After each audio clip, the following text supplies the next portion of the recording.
हरे कृष्णा। आप सब लोगों का भगवद गीता ज्ञान प्रबोधनी के सत्र में स्वागत है। तो सबसे पहले हम मंगलाचरण पढ़ेंगे। कृपया सभी लोग मेरे साथ ही प्रार्थना को पढ़िए।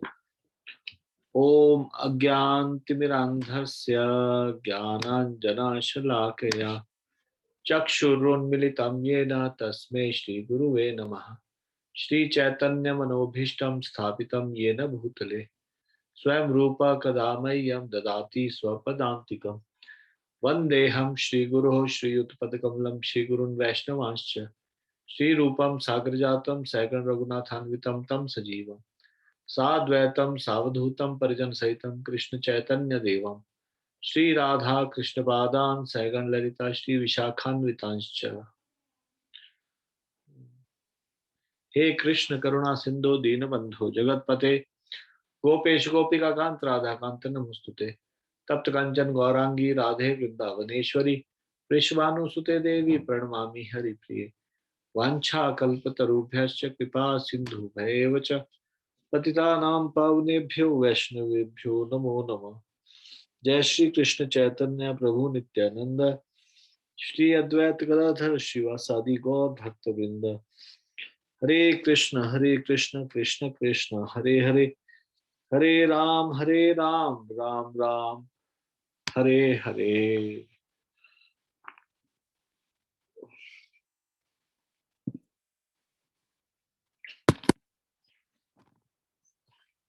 हम अध्याय 2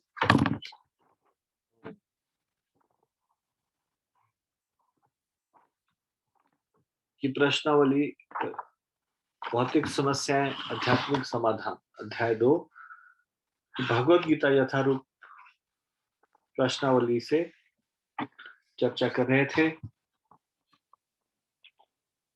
और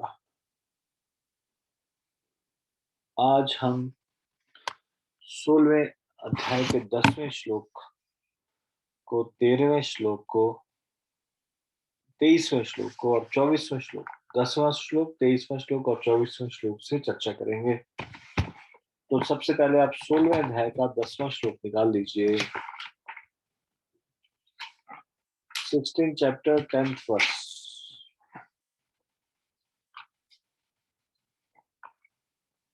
16वां अध्याय 10वां श्लोक।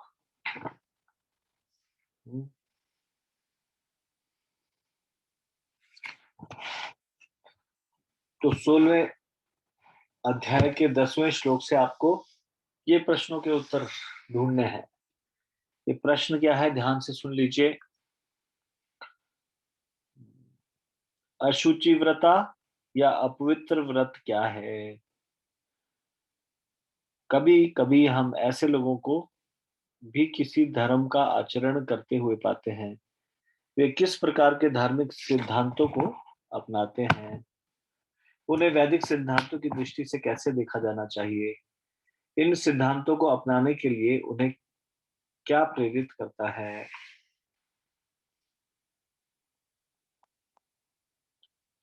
अशुचि व्रता या अपवित्र व्रत क्या है, पहला।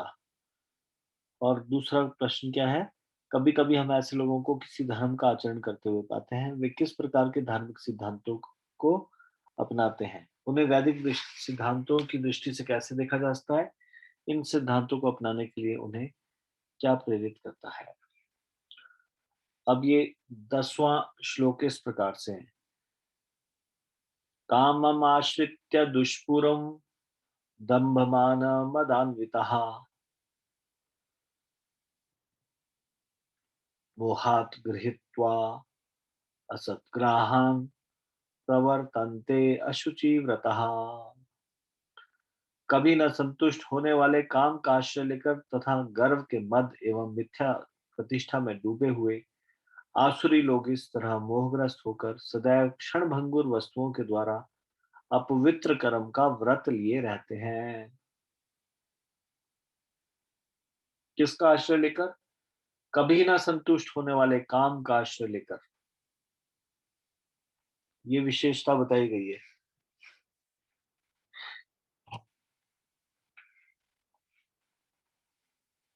ये विषय भोग क्या है? ये कभी भी संतुष्ट नहीं होता। गर्व के मद एवं मिथ्या प्रतिष्ठा में डूबे हुए आसुरी लोग इस तरह मोहग्रस्त होकर सदैव क्षण भंगुर वस्तुओं के द्वारा अपवित्र कर्म का व्रत लिए रहते हैं। तात्पर्य, यहाँ पर आसुरी मनोवृत्ति का वर्णन हुआ है। असुरों में काम कभी तृप्त नहीं होता।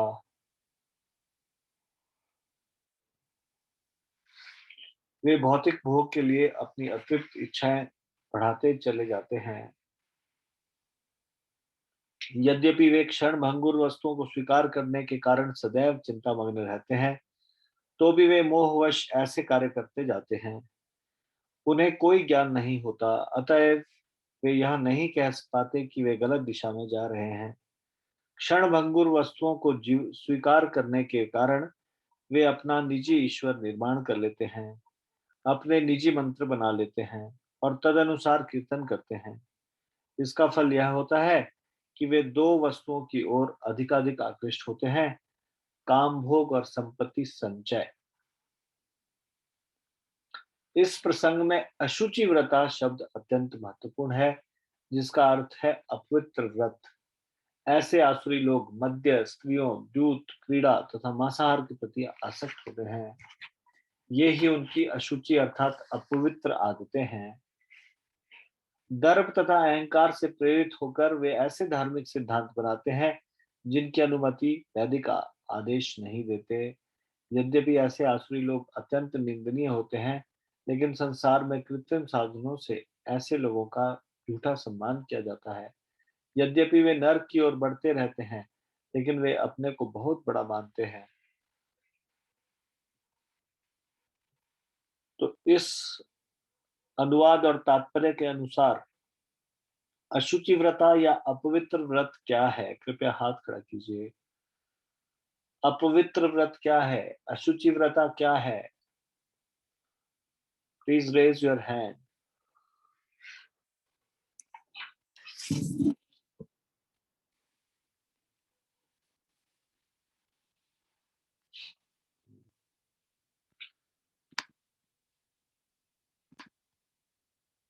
एकता सिंगल माता जी बोलिए।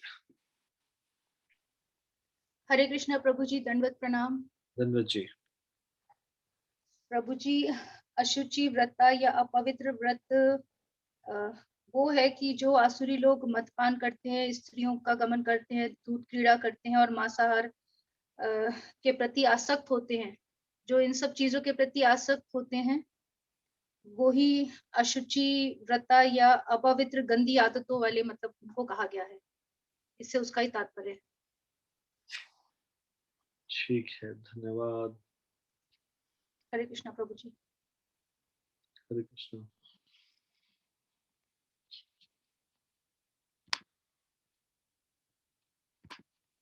अगला प्रश्न है,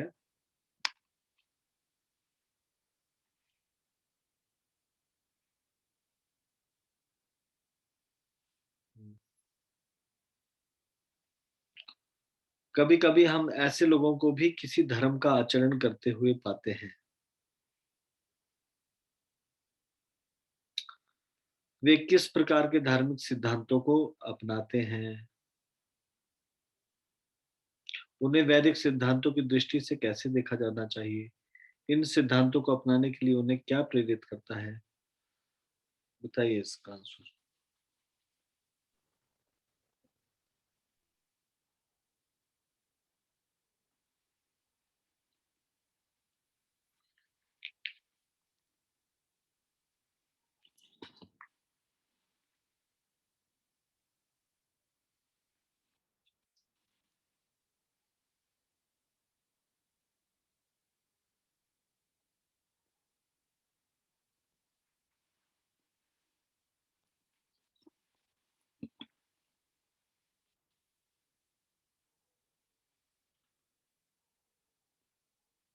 आरती माता जी बोलिए।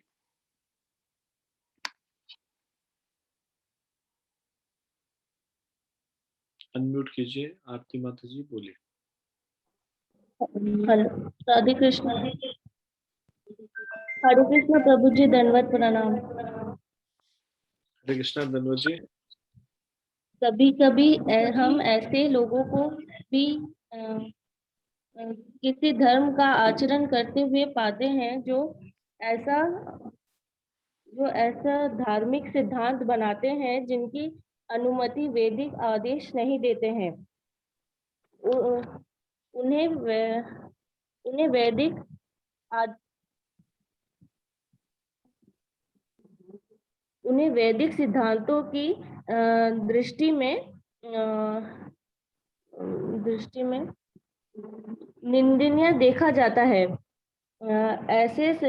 इस सिद्धांतों को अपनाने अपनाने के लिए उन्हें डर तथा अहंकार प्रेरित करता है। हरे कृष्ण प्रभु जी, दंडवत प्रणाम। धन्वत जी, आप किन के रेफरेंस से हैं माता जी? कलावती माता जी के रेफरेंस है। अच्छा।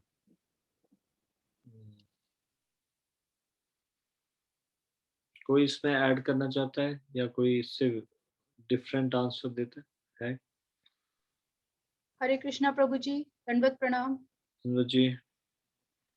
प्रभु जी, ये जो पहला प्रश्न है कि वे किस प्रकार के धार्मिक सिद्धांतों को अपनाते हैं, तो इसका उत्तर मेरे अनुसार जो है, मुझे लग रहा है कि वे अपना निजी ईश्वर निर्माण कर लेते हैं और अपने निजी मंत्र बना लेते हैं और उसी के अनुसार वो कीर्तन करते हैं। उन्हें वैदिक सिद्धांतों की दृष्टि से कैसे देखा जाना चाहिए? उन्हें वैदिक सिद्धांतों की दृष्टि से वो एक निंदनीय है, उनको निंदनीय दृष्टि से देखा जाना चाहिए। और इन सिद्धांतों को अपना लेकिन उन्हें क्या प्रेरित करता है? दर्प तथा अहंकार से प्रेरित होकर वे ऐसे धार्मिक सिद्धांतों को बनाते हैं और जो उनको झूठा सम्मान मिलता है, इससे उनके अंदर अहंकार उत्पन्न हो जाता है और वो अपने आप को बहुत बड़ा मानने लगते हैं और इसीलिए वो ऐसी चीजों को अपनाते हैं। हरे कृष्णा प्रभु जी। हरे कृष्णा।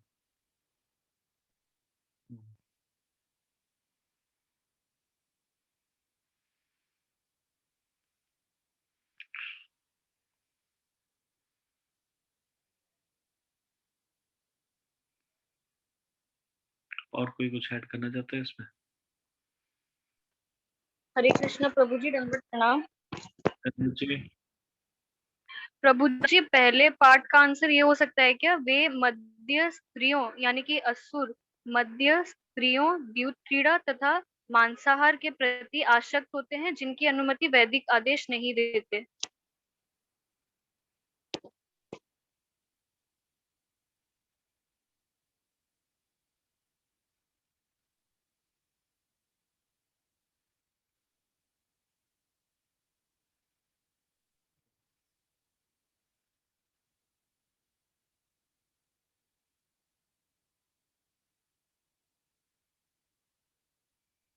ठीक है, और कोई इसको बताएंगे?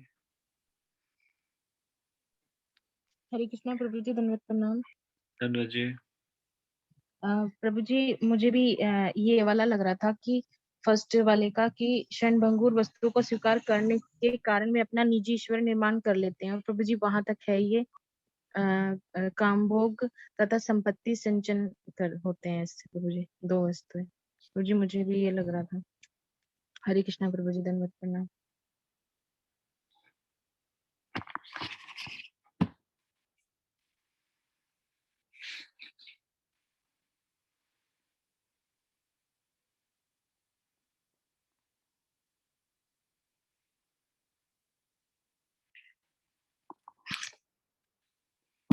देखिए, मद्यपान करना, स्त्री गमन करना, द्यूत क्रीड़ा करना, मांसाहार के प्रति आसक्त होना, ये तो धार्मिक सिद्धांत किसी प्रकार से दिखाई नहीं देते। वे कभी कभी धर्म का आचरण करते हुए दिखाई देते। ये तो अधर्म का, ये तो कोई भी कह देगा ये अधर्म है। जब ऐसा लिखा है कि वे कभी कभी धर्म का आचरण करते हुए दिखाई देते हैं, तो इसका अर्थ यही है कि वो निजी ईश्वर का निर्माण करते हैं, निजी मंत्र बनाते हैं, तद अनुसार कीर्तन करते हैं। इस प्रकार से वो धार्मिक सिद्धांतों को अपनाते हैं। हाँ, जिनकी अनुमति वैदिक शास्त्र नहीं देते, ये ठीक है, लेकिन कौन से सिद्धांतों को अपनाते? इन सिद्धांतों को अपनाते। अपने ईश्वर का निर्माण कर लेंगे, अपने ही मंत्र बना लेंगे, अपने आप से ही कुछ कीर्तन करना शुरू कर देंगे। इसमें ये वाला चीज नहीं आ सकती। ये तो अशुचित व्रता है। अपवित्र व्रत क्या लेते हैं वो? अशुचि व्रता है जिसमें कि मद्य, स्त्रियां, द्यूत क्रीड़ा, मांसाहार। तो जब हम धर्म का आचरण करते हुए पाते हैं उनको, तब ये आएगा। ठीक है? निजी ईश्वर का निर्माण करना, निजी मंत्र बनाना, अपने उसके अनुसार कीर्तन करना, जो भी उन्होंने अपनी मन मर्जी से कोई कीर्तन करना। वैदिक सिद्धांतों की दृष्टि से कैसे देखा जाना चाहिए? तो वैदिक सिद्धांतों की दृष्टि से तो उनको इसी प्रकार से देखा जाना चाहिए कि वे निंदनीय कार्य कर रहे हैं।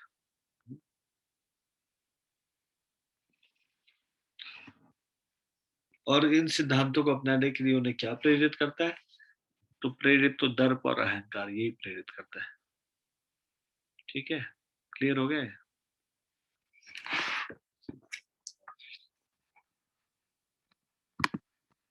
ये 2 प्रश्न थे 16वें अध्याय के 10वें श्लोक से। अब आपको 13वें श्लोक से 4 प्रश्न हैं। और ये प्रश्न क्या है, ध्यान से सुनिए। मनुष्य योनि में जीव से क्या आशा की जाती है? किसका ज्ञान व्यर्थ जाता है? किसके प्रयास निष्फल जाते हैं? काम कारक किन्हें कहते हैं? ऐसे लोगों का गंतव्य क्या होता है? अब 13वां श्लोक पढ़ते हैं।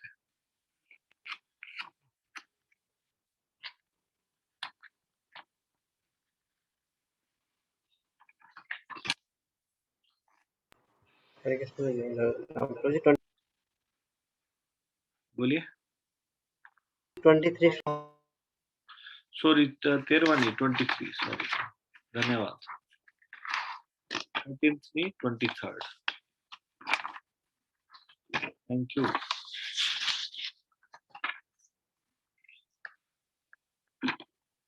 तो 23rd श्लोक है, यह शास्त्र विधिम उत्सृज्य वर्तते कामकारतः न स सिद्धिम अवाप्नोति न सुखम न पराम गतिम। तो हमको क्या क्या ढूंढना है? मनुष्य योनि में जीव से क्या आशा की जाती है? किसका ज्ञान व्यर्थ जाता है? किसके प्रयास निष्फल जाते हैं? काम कारक किन्हें कहते हैं? ऐसे लोगों का गंतव्य क्या है? तो इसका अनुवाद क्या है? हे कुंती पुत्र, नहीं, जो शास्त्रों के आदेशों की अवहेलना करता है और मनमाने ढंग से कार्य करता है, उसे ना तो सिद्धि, ना सुख, ना ही परम गति की प्राप्ति हो पाती है। शास्त्र विधिम, यह शास्त्र विधिम उत्सृज्य, शास्त्रों की विधियों को जो त्याग कर देता है, वर्तते काम कारतः, और काम के वशीभूत होकर मनमाने ढंग से कार्य करता रहता है।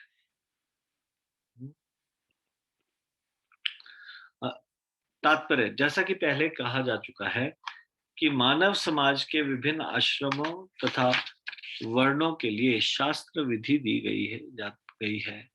प्रत्येक व्यक्ति को इन विधि विधानों का पालन करना होता है।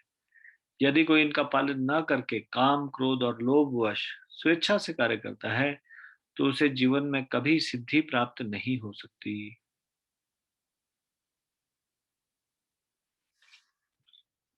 दूसरे शब्दों में, भले ही मनुष्य ये सारी बातें सिद्धांत के रूप में जानता रहे, लेकिन यदि वह उन्हें अपने जीवन में नहीं उतार पाता, तो वह अधम जाना जाता है। मनुष्य योनि में जीव से आशा की जाती है कि वह बुद्धिमान बने और सर्वोच्च पद तक जीवन को ले जाने वाले विधि विधानों का पालन करे।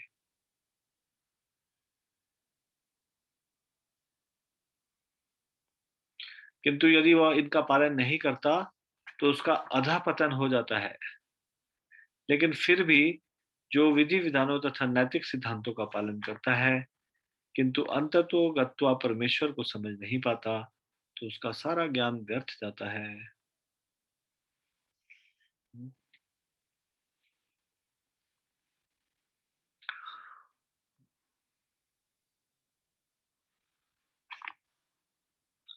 और यदि वह ईश्वर के अस्तित्व को मान भी ले किंतु यदि वह भगवान की सेवा नहीं करता तो भी उसके प्रयास निष्फल हो जाते हैं।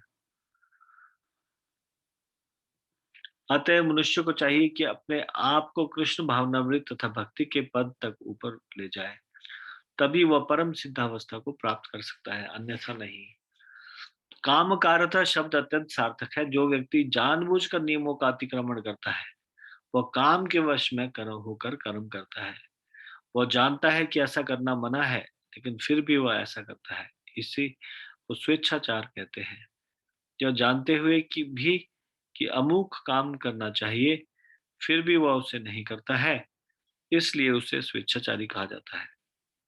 ऐसे व्यक्ति अवश्य ही भगवान द्वारा दंडित होते हैं। ऐसे व्यक्तियों को मनुष्य जीवन की सिद्धि प्राप्त नहीं हो पाती।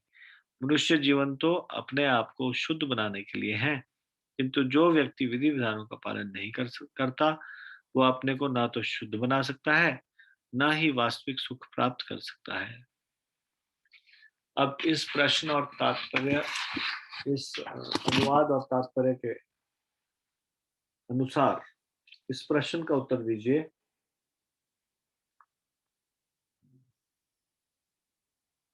मनुष्य योनि में जीव से क्या आशा की जाती है? कृपया हाथ खड़ा कीजिए। मनुष्य योनि में जीव से क्या आशा की जाती है?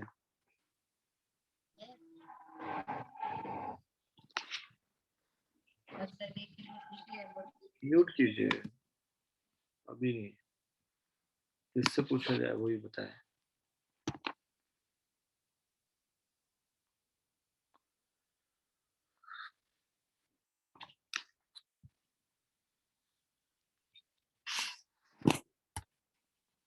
कीर्तिवा माता जी बताइए।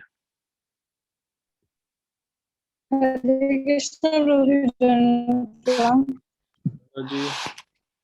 प्रभु जी, मनुष्य योनि में जीव से आशा की जाती है कि वह बुद्धिमान बने और सर्वोच्च पद तक जीवन को ले जाने वाले विधि विधानों का पालन करे।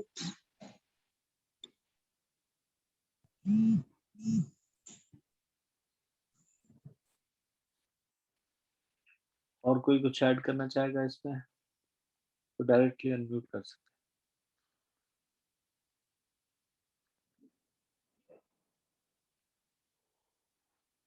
कुछ ऐड करेंगे आप? किसी ने रेज हैंड किया है लेकिन उनका नाम आ रहा है 4321। आपको थोड़ा इसको ठीक करना पड़ेगा। 4321 जी आंसर दीजिए। नाम इसमें नहीं है।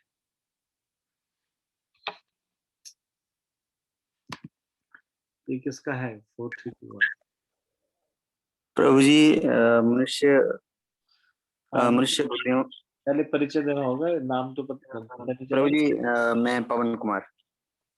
अच्छा प्रभु जी, हमीरपुर। इसको हाँ जब जी। आप शुरू में लॉग इन करेंगे तब आप इसको अपना नाम डालेंगे तो ये ठीक हो जाएगा। नहीं तो ये अगर इसको लॉग इन करने के बाद नाम चेंज करेंगे तो दोबारा से लॉग इन करेंगे तो वही आएगा। ठीक जी प्रभु जी। इसको ठीक कर लेना। ठीक है। प्रभु जी मनुष्य वैदिक आदेशों का पालन करे और प्रभु की भक्ति करे। अच्छा कहाँ से ढूंढा आंसर? इसमें कहाँ था ऐसा? जी सर। जी प्रभु जी।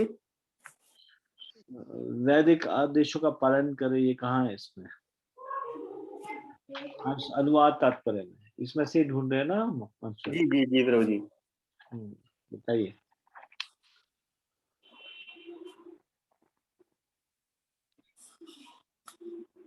वैदिक आदेशों का नहीं, विधि विधानों का पालन करे, सेकंड लास्ट लाइन में बोला है।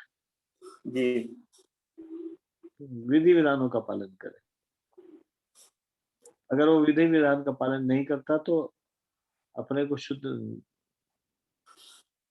वो अपने को ना तो शुद्ध बना सकता है ना वास्तविक सुख प्राप्त कर सकता है। तो उसको ये ऐड कर सकते हैं कि उसको विधि विधानों का पालन करना चाहिए। चलो ठीक है, और कोई ऐड करना चाहता है कुछ? डायरेक्टली अनम्यूट करके ऐड कर सकते हैं।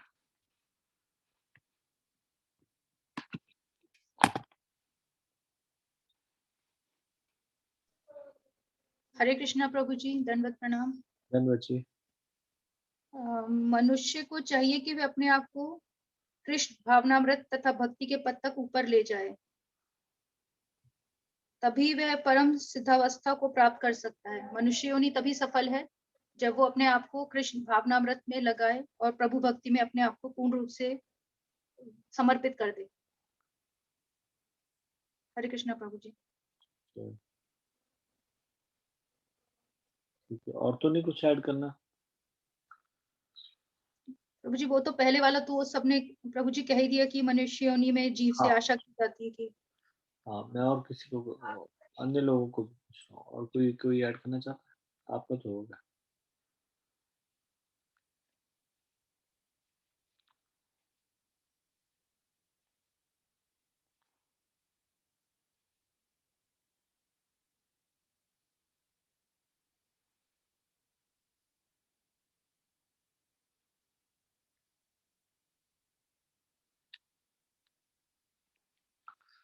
ठीक है, धन्यवाद। अगला प्रश्न, किसका ज्ञान व्यर्थ जाता है? किसका ज्ञान, पहले मैं सबके हाथ नीचे कर लेता हूँ, क्षमा कीजिए। दोबारा से हाथ उठाइए। किसका ज्ञान व्यर्थ जाता है?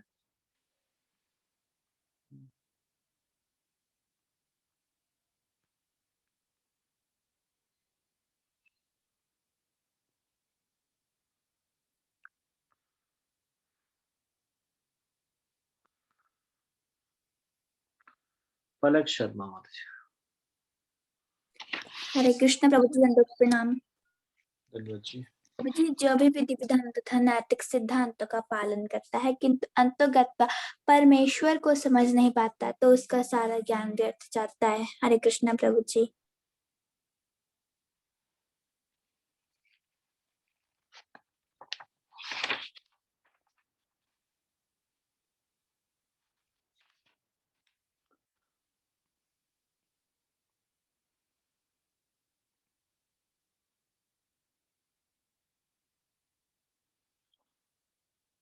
जो विधि विधानों तथा नैतिक सिद्धांतों का पालन करता है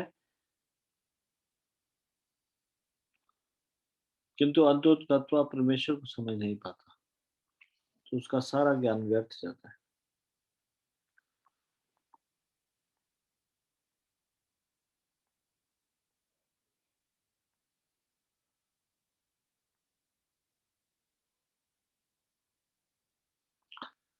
तो अगर कोई विधि विधान का पालन कर रहा है, नैतिक सिद्धांतों का पालन कर रहा है, तो फिर ऐसे कैसे हो सकता है कि वो परमेश्वर को ना समझ पाए?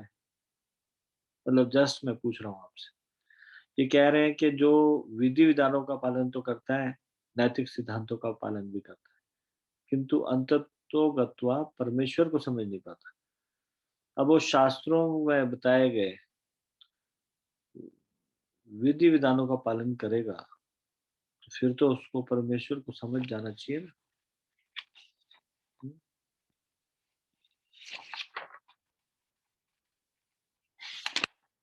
क्या कहते हो आप लोग? या जरूरी नहीं है कि शास्त्रों के विधि विधानों का पालन करें तो वो परमेश्वर को समझे? ऐसा क्या? या फिर समझना चाहिए? ऐसा क्यों लिखा है कि जो विधि विधानों और नैतिक सिद्धांतों का पालन करता है किंतु परमेश्वर को समझ नहीं पाता, अंततः परमेश्वर को समझ नहीं पाता तो उसका सारा ज्ञान व्यर्थ जाता है। बोलिए, थोड़ा दिमाग लगाइए।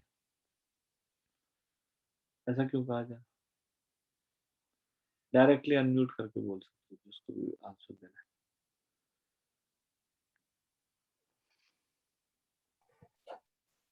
हरे कृष्णा प्रभु जी, दोनों प्रणाम। धन्यवाद जी।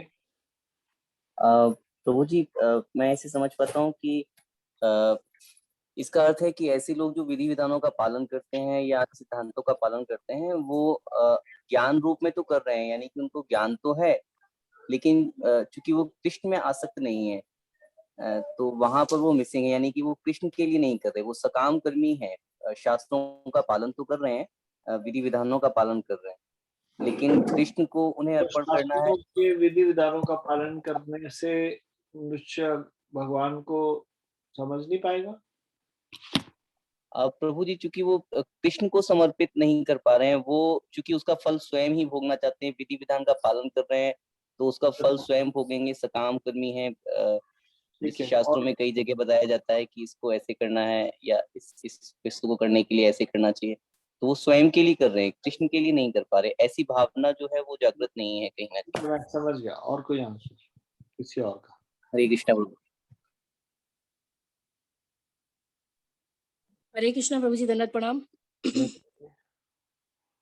प्रभु जी, वो भगवान की विधि विधानों से तो कर रहे हैं, लेकिन भगवान से प्रेम नहीं होता उनका, भगवान को प्रेम नहीं करती, और उनकी स्वार्थ में पूजा होती है, जो भी होती है स्वार्थ से भरी हुई होती है।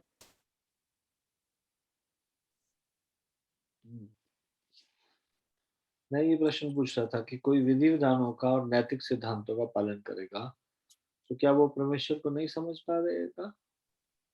क्योंकि प्रभु जी, वो भगवान से प्रेम नहीं होता ना उनको, भगवान से पूर्ण रूप से शरणागत नहीं होते। अच्छा, अगर कोई भगवान से प्रेम करे तो वो समझ आएगा भगवान? प्रभु जी, फिर भी समझ सकता है, जब भगवान से प्रेम होने लगता है और प्रेममयी भक्ति हो जाती है, तो फिर भगवान को समझ सकते हैं।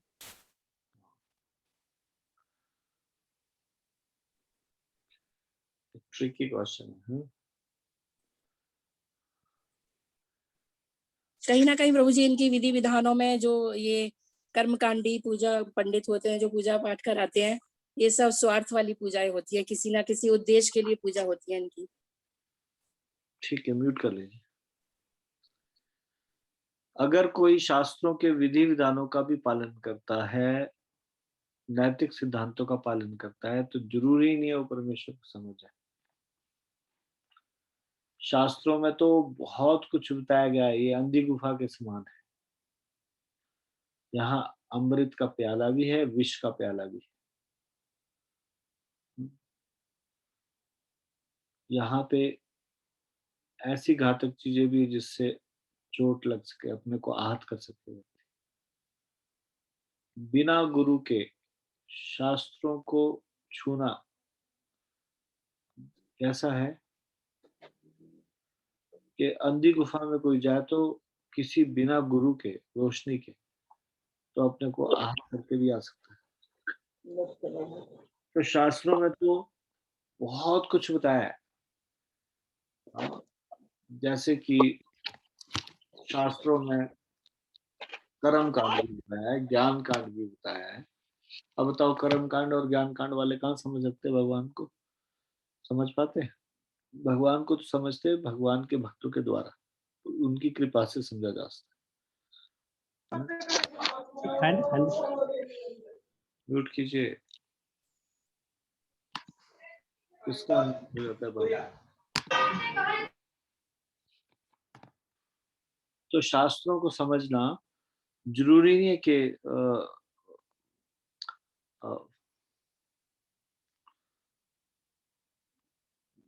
जो विधि विधानों का पालन करे, नैतिक सिद्धांतों का पालन करे, वो परमेश्वर को समझ पाए, जरूरी नहीं है।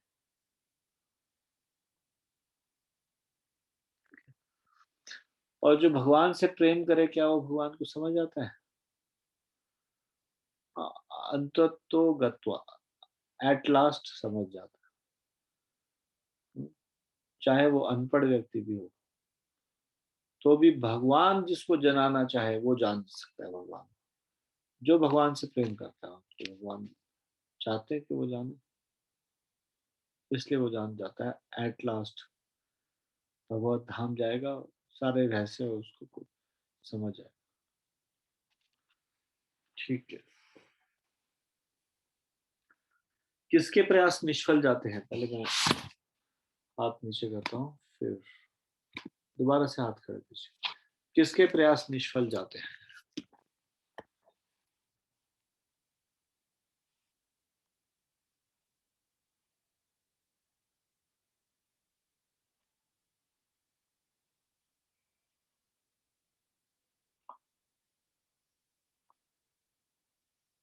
सोनल माता जी बोलिए।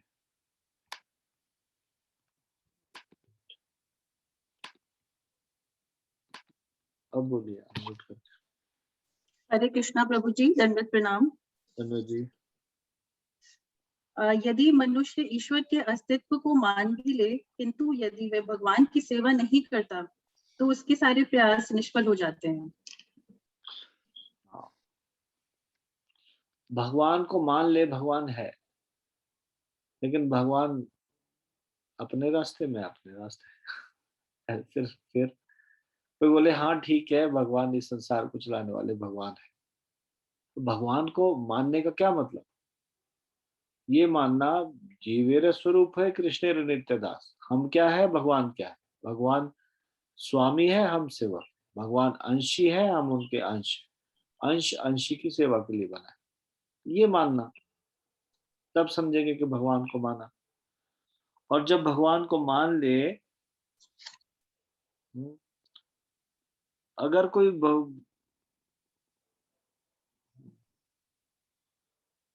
अस्तित्व, ईश्वर के अस्तित्व को मान भी ले, लेकिन भगवान की सेवा न करे, तो फिर उसका क्या लाभ?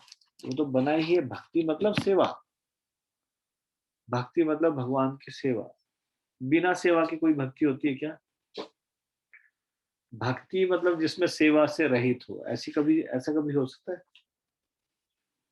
भक्ति का मतलब ही है प्रेममयी सेवा। ये है भक्ति का मतलब, प्रेममयी सेवा। सेवा नहीं है तो कैसी भक्ति? तो ये बोल रहे हैं कि अगर वो सेवा नहीं करता है भगवान की, तो उसके प्रयास निष्फल जाते हैं। ठीक है। काम कारतः किन्हें कहा कहते हैं? ऐसे लोगों का गंतव्य क्या होता है? Let me know all the hands. Now you can raise hand. काम कारतः किन्हें कहते हैं? ऐसे लोगों का गंतव्य क्या होता है?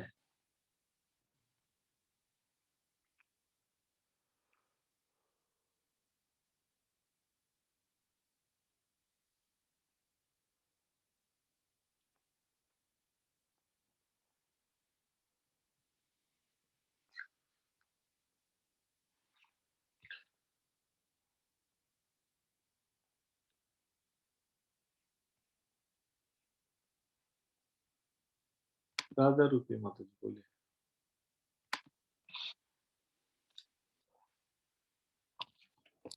हरे कृष्ण गुरु जी, दंड प्रणाम। जी गुरु जी, कामकारत शब्द यहाँ पे इसमें बताया गया कि जो व्यक्ति जानबूझकर नियमों का अतिक्रमण करता है वह काम के वश में होकर कर्म करता है। तो ऐसे व्यक्तियों को मनुष्य जीवन की सिद्धि प्राप्त नहीं हो पाती। ऐसे व्यक्ति अवश्य ही भगवान द्वारा दंडित होते हैं।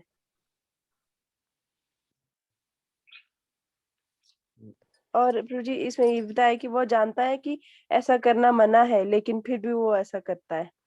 ऐसे लोग कामकारतः कहलाते हैं। गंतव्य क्या होता है? गंतव्य की उनकी गति क्या होगी प्रभु जी? हाँ, क्या वो होगा? उनके गंतव्य के बारे में बताया कि ऐसे व्यक्ति अवश्य भगवान द्वारा दंडित होते हैं। ऐसे व्यक्तियों को मनुष्य जीवन की सिद्धि प्राप्त नहीं हो पाती।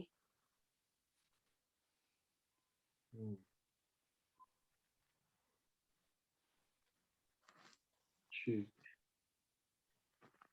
हरे कृष्ण, धन प्रणाम। अब 24वां लास्ट श्लोक 16वें अध्याय का। इस 24वें श्लोक से, 16वें अध्याय के 24वें श्लोक से 2 प्रश्न निकलेंगे। इस 2 प्रश्नों का उत्तर आपको ढूंढना है। किन्हें समस्त वैदिक साहित्य से अवगत और सार तत्वों को प्राप्त हुआ माना जाता है? किन्हें समस्त वैदिक साहित्य से अवगत और सार तत्वों को प्राप्त हुआ माना जाता है? और दूसरा प्रश्न है, मानव समाज के पतन का क्या कारण है? मानव समाज के कौन से ऐसे दोष है जो आसुरी जीवन स्तर की ओर ले जाते हैं? ठीक है। अब 24वां श्लोक पढ़ते हैं। तस्मात् शास्त्रम प्रमाणम ते कार्य अकार्य व्यवस्थितो ज्ञात्वा शास्त्र विधान उक्तम कर्म कर्तुम इह अर्हसि। अतः मनुष्य को यह जानना चाहिए कि शास्त्रों के विधानों के अनुसार क्या कर्तव्य है और क्या अकर्तव्य है। उसे ऐसे विधि विधानों को जानकर कर्म करना चाहिए जिनसे वह क्रमशः ऊपर उठ सके। तात्पर्य, जैसा कि 15वें अध्याय में कहा जा चुका है, वेदों के सारे विधि विधान कृष्ण को जानने के लिए हैं। यदि कोई भगवत गीता से कृष्ण को तो जान लेता है और भक्ति में प्रवृत्त होकर कृष्ण भावनामृत को प्राप्त होता है, तो वह वैदिक साहित्य द्वारा प्रदत्त ज्ञान की चरम सिद्धि तक पहुंच जाता है। भगवान चैतन्य महाप्रभु ने इस विधि को अत्यंत सरल बनाया। उन्होंने लोगों से केवल हरे कृष्ण महामंत्र जपने तथा भगवान की भक्ति में प्रवृत्त होने और अर्चा विग्रह को अर्पित भोग का उच्छिष्ट खाने को के लिए कहा। जो व्यक्ति इन भक्ति कार्यों में संलग्न रहता है, उसे वैदिक साहित्य से अवगत और सार तत्वों को प्राप्त हुआ माना जाता है। निसंदेह उन सामान्य व्यक्तियों के लिए जो कृष्ण भावना भावित नहीं है या भक्ति में प्रवृत्त नहीं है, करणीय और अकरणीय कर्म का निर्णय वेदों के आदेशों के अनुसार किया जाना चाहिए। मनुष्य को तर्क किए बिना तदनुसार कर्म करना चाहिए। इसी को शास्त्र के नियमों का पालन करना कहा जाता है। शास्त्रों में वे 4 मुख्य दोष नहीं पाए जाते जो बद्ध जीव में होते हैं। ये है अपूर्ण इंद्रियां, कपटता, त्रुटि करना और मोहग्रस्त होना। इन 4 दोषों के कारण बद्ध जीव विधि विधान बनाने के लिए अयोग्य होता है। अतः विधि विधान जिनका उल्लेख शास्त्रों में होता है, जो इन दोषों से परे होते हैं, सभी बड़े बड़े महात्माओं, आचार्यों तथा महापुरुषों द्वारा बिना किसी परिवर्तन के स्वीकार कर लिए जाते हैं। भारत में आध्यात्मिक विद्या के कई दल हैं जिन्हें प्राय 2 श्रेणियों में रखा जाता है, निराकारवादी, साकारवादी। दोनों ही दल वेदों के नियमों के अनुसार अपना जीवन बिताते हैं। शास्त्रों के नियमों का पालन किए बिना कोई सिद्धि प्राप्त नहीं कर सकता। अतः जो शास्त्रों के तात्पर्य को वास्तव में समझता है, वह भाग्यशाली माना जाता है। मानव समाज में समस्त पतनों का प्रमुख कारण भागवत विद्या के नियमों के प्रति द्वेष है। यह मानव जीवन का सर्वोच्च अपराध है। अतः भगवान की भौतिक शक्ति अर्थात माया त्रय तापों के रूप में हमें सदैव कष्ट देती रहती है। यह भौतिक शक्ति प्रकृति के 3 गुणों से बनी है। इसके पूर्व कि भगवान के ज्ञान का मार्ग खुले, मनुष्य को कम से कम सतुगुण तक ऊपर उठना होता है। सतुगुण तक उठे बिना वह तमो तथा रजोगुण में रहता है, जो आसुरी जीवन के कारण स्वरूप है। रजो तथा तमोगुणी व्यक्ति शास्त्रों, पवित्र मनुष्यों तथा भगवान के समुचित ज्ञान की खिल्ली उड़ाते हैं। वे गुरु के आदेशों का उल्लंघन करते हैं और शास्त्रों के विधानों की परवाह नहीं करते। वे भक्ति की महिमा का श्रवण करके भी उसके प्रति आकृष्ट नहीं होते। इस प्रकार वे अपनी उन्नति का अपना निजी मार्ग बनाते हैं। मानव समाज के ये ही कतिपय दोष है जिनके कारण आसुरी जीवन बिताना पड़ता है। किंतु यदि उपयुक्त तथा प्रामाणिक गुरु का मार्गदर्शन प्राप्त हो जाता है, तो उसका जीवन सफल हो जाता है, क्योंकि गुरु उच्च पद की ओर उन्नति का मार्ग दिखा सकता है। जिन्हें समस्त वैदिक साहित्य से अवगत और सार तत्वों को प्राप्त हुआ माना जाता है। हाथ खड़ा कीजिए। किन्हें समस्त साहित्य से अवगत और सार तत्वों को प्राप्त हुआ माना जाता है।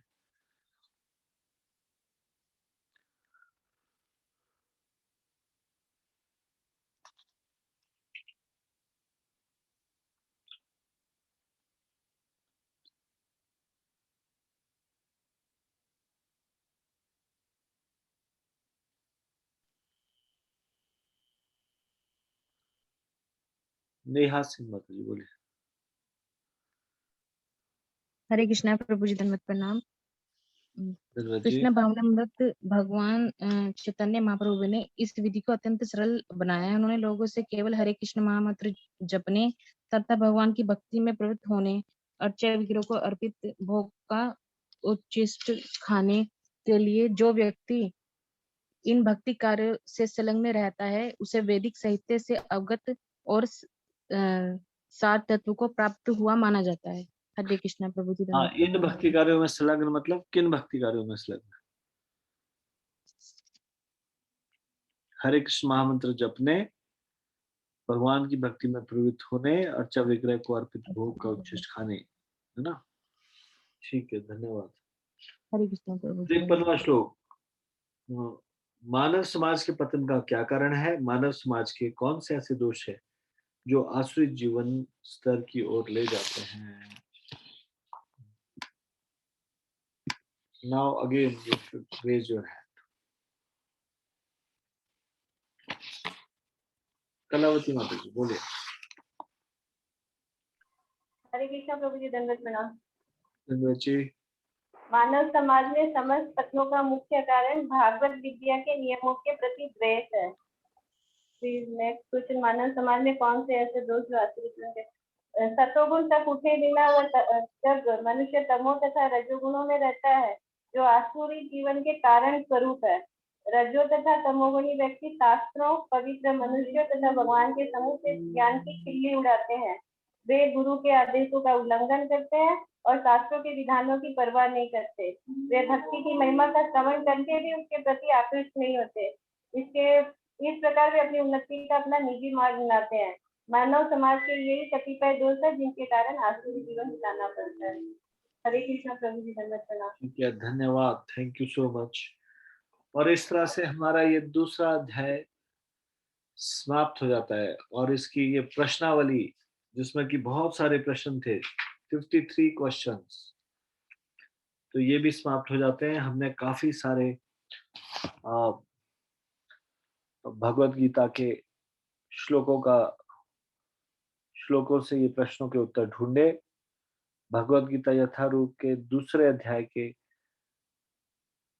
54, 55 और 56 श्लोक, 54, 55, 56 सेकंड चैप्टर के, थर्ड चैप्टर के 9th से लेकर 14 तक और थर्ड चैप्टर के 30 से लेकर 34 तक, थर्ड चैप्टर के 36 से 42 तक और 16वें अध्याय के 7 से लेकर 10 तक और 16वें अध्याय के 23 और 24, ये श्लोकों से इन प्रश्नों उत्तरों को ढूंढा।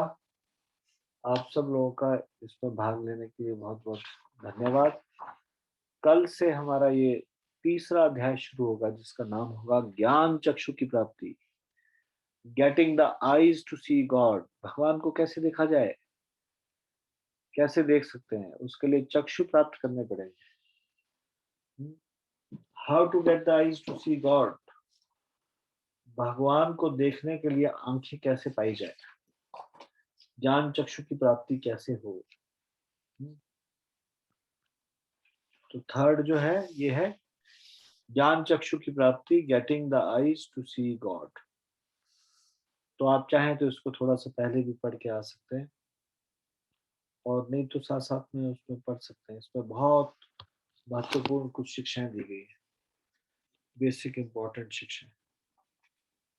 तो इसका हम चर्चा करेंगे कल। श्रीमद् भगवत गीता की जय, श्रील प्रभुपाद की जय, निताई गौर प्रेमानंदे, हरि हरि बोल। आप सब लोगों का बहुत बहुत धन्यवाद। हरे कृष्ण। ठीक है, अभी श्रीमद् भागवतम का लेक्चर की बजाय